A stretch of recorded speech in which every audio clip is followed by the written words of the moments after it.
Welcome back. आप सभी का फिर से स्वागत है हमारे YouTube channel Padhai with Guruchela पर।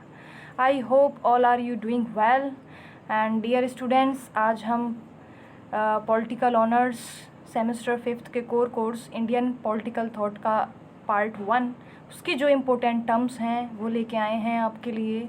और आपकी जो सब्जेक्ट है उसमें आपकी अंडरस्टैंडिंग इंक्रीज़ होगी अगर आप इन टर्म्स को समझ गए।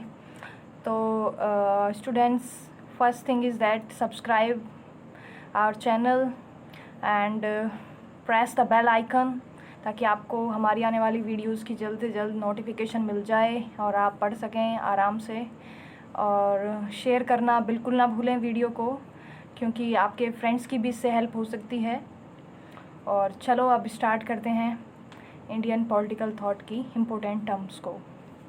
देखिए, आपकी फर्स्ट टर्म है Veda. I hope all are familiar.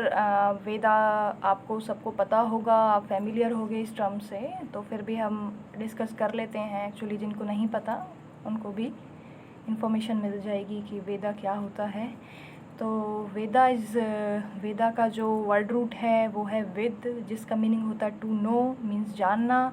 और इसका एक और मीनिंग होता है वो है सुप्रीम नॉलेज। ठीक है। और जो आपके जो वेद हैं वो 4 होते हैं। First is Rigveda, second Samaveda, Yajurveda and fourth is Atharvaveda. So Rigveda, तो अगर हम ऋग्वेदा की बात करें तो वो अर्लीस्ट वेदा है। सबसे पहले जो वेद था वो वही था, ऋग्वेदा। इसके अंदर 1028 हाइमन्स हैं। और मैं आपको बता दूं हाइमन्स क्या हैं। द हाइमन्स वर संग इन प्रेज ऑफ गॉड। जब भी हम गॉड की प्रेयर वगैरह करते हैं तब हम उनको गाते हैं। हाइमन्स हैं, आप याद रखें, 1028 and now coming to the Samaveda. Samaveda के अंदर आपके रूल्स हैं जो कि यज्ञ के समय पालन किए जाते थे, नियम है, कानून है आपके सामवेद में। एंड यजुर्वेद थर्ड आता है आपका यजुर्वेद। वो हम कह सकते हैं इंडियन म्यूज़िक का ओरिजिन जो भी हुआ वो यजुर्वेद से ही हुआ। And fourth is Atharvaveda. So इसके अंदर रीति रिवाज हैं, यानी कि डिटेल्स हैं रिचुअल्स की। तो आपको समझ आ गया होगा हमारे 4 वेद हैं। एंड अब हम बात करते हैं सभा एंड समिति की, जो कि आपकी सेकंड टर्म है। सभा का मीनिंग होता है, सभा के अंदर वो लोग होते थे जो कि इन्फ्लुएंशियल पीपल हुआ करते थे, प्रभावशाली लोग थे, किंग था, ये सब इंक्लूड हुआ करते थे। सभा और समिति आपकी वैदिक पीरियड के टाइम पे हुआ करती थी। और समिति के अंदर जो कि जनरल सिटीजन हैं, आम लोग हैं, वो शामिल हुआ करते थे समिति में। Now coming our third term, that is धर्मा।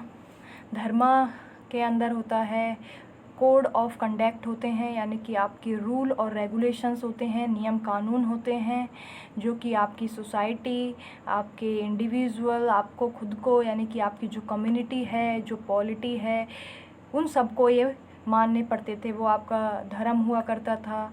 ये एक राइटनेस एक्शंस होते थे, जैसे कि चोरी ना करना, सबकी हेल्प करना, लाइक दैट। तो धर्म के अंदर ये सब आपके इंक्लूड हैं। अब बात करते हैं स्मृतिज़ होती थी जिनको हम याद कर सकें, रिमेंबर कर सकें। स्मृति जो एक तरह से लिटरेचर हुआ करती थी। आपको पता होगा कि पहले ट्रेडिशनल टाइम पे खाली सुन के ही सारे, मतलब लिखी नहीं जाती थी कोई भी लिटरेचर, खाली सुनते थे, उनसे रिमेंबर करते थे बार बार। और जो स्मृति है वो हमारी एक लिटरेचर है धर्मशास्त्र की। अब हम बात करते हैं श्रुतिज़ की। श्रुति क्या है? अभी मैंने आपको बताया कि ओरल, मतलब कि जो ट्रेडिशन पहले था उसमें जब हियरिंग बेस्ड हमारी एजुकेशन होती थी उसको हम कहते हैं श्रुतिज़। श्रुति के अंदर आपके इंक्लूड होते हैं उपनिषद, ब्रह्म, आर्यांकास, श्रुति लिटरेचर हम इनको बोलते हैं, जो कि हम सुन के मतलब एजुकेशन लेते हैं। और स्मृति आप याद रखना, जो लिटरेचर है, जो लिखी हुई है, वो हमारी हो गई smriti. Now coming to the 6th term, that is Dharmashastra. So Dharmashastra drives from the dharma, जो कि आपका धर्म है, जो आपको मतलब कि धर्म पे बेस्ड है, जिसके अंदर आपके रूल एंड रेगुलेशंस है कि आपको अपनी लाइफ किस तरह से स्पेंड करनी है, कौन सा जो कार्य है वो सही है, कौन सा गलत है, हम उसको कहते हैं धर्मशास्त्रा.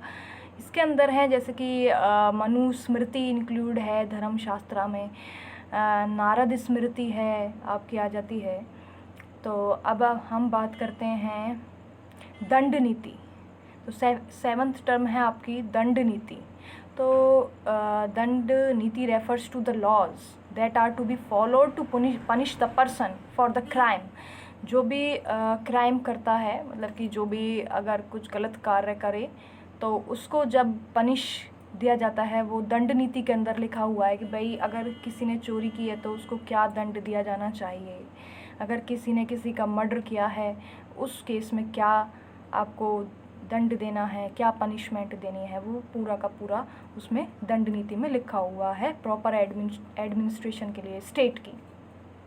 क्योंकि अगर मान लीजिए अगर आपकी स्टेट में ना कोई दंड नीति हो, ना कोई रूल रेगुलेशंस हो, तो मुझे नहीं लगता कि स्टेट कभी भी ढंग से रह पाएगा. क्योंकि हर कोई कुछ ना कुछ क्राइम करेगा और उसको पनिशमेंट नहीं मिलेगी, तो वो भी सही नहीं है स्टेट के लिए. तो इसलिए उस टाइम पे दंड नीति बनाई गई थी, जिसके अंदर आप कोई क्राइम करते हो तो आपको पनिशमेंट किस बेसिस पे दी जाएगी. Now coming to the 8th term, that is Manusmriti. Manusmriti code of Manu comprises of 2685 verses, lays down the social obligations and duties of various caste of individuals, guidelines to be followed by a king, administration and various law and punishment. तो इसके अंदर भी आपके include हैं कि भाई जो king है उसके क्या रूल रेगुलेशन हैं, उसकी जनता के लिए उसको क्या करना चाहिए, या फिर एक जो कास्ट सिस्टम है वो मनुस्मृति में डिफ़ाइन है. किंग का पूरा एडमिनिस्ट्रेशन है, पनिशमेंट भी हैं, बहुत सारे लॉ हैं जो वो भी गाइडलाइंस भी सब कुछ मनुस्मृति के अंदर इंक्लूड हैं. Now coming to the 9th term, that is Rajdharma. Rajdharma refers to the duties and obligations of the king.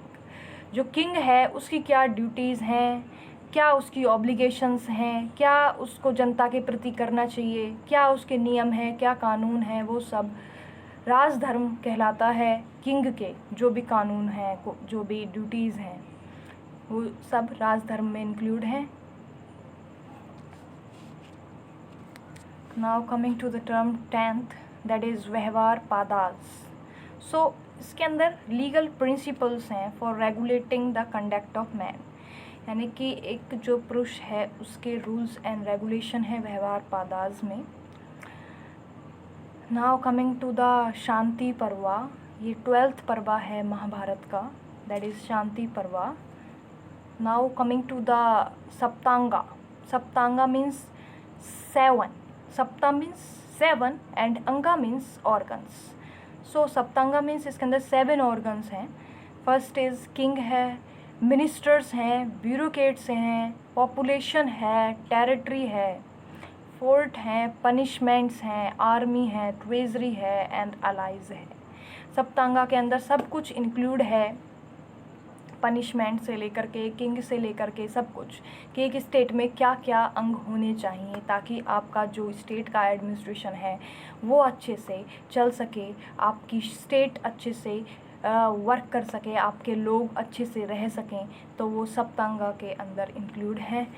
And now coming to the 13th term, that is Mahasammata.